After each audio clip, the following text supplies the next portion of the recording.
Welcome to another happy birthday card tutorial.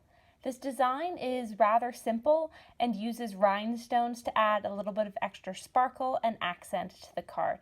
They're of course optional, so you can leave them off if you want a really plain and simple card. Shown here and linked below are all of the supplies that I used to make this happy birthday script design card. The rhinestones and then of course glue you need for them are entirely optional, so if you're going for a really simple card, just skip adding those on.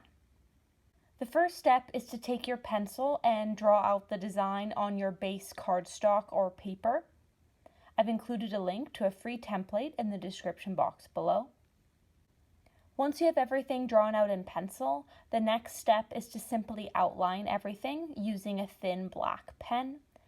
I tend to work from the upper left corner kind of across and then down to the right corner, as that really, since I'm right-handed, that eliminates the potential for me smudging kind of the recent pen that I just drawn.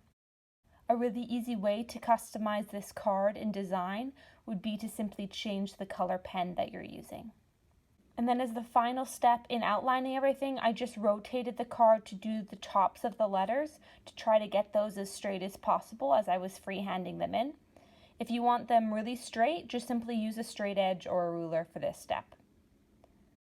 And once you have everything outlined, simply you just need to fill everything in. Here I switched over to a slightly thicker black pen just to make this step a little bit faster and easier. However, in theory, you could use the same black pen that you'd use to outline everything if all you have is one pen. Once you have everything colored in, you could leave the card just like this for a really simple and elegant version. However, I wanted to add a little bit of extra sparkle, and so I placed rhinestones on some of these leaf components and flowers kind of on the outer edges of the card. And then once I was happy with everything and where the rhinestones were, I simply took some fast drying glue and glued everything on. And once the glue is dry, this happy birthday card is complete. I hope you enjoyed this tutorial and try making this card yourself. Thanks so much for watching.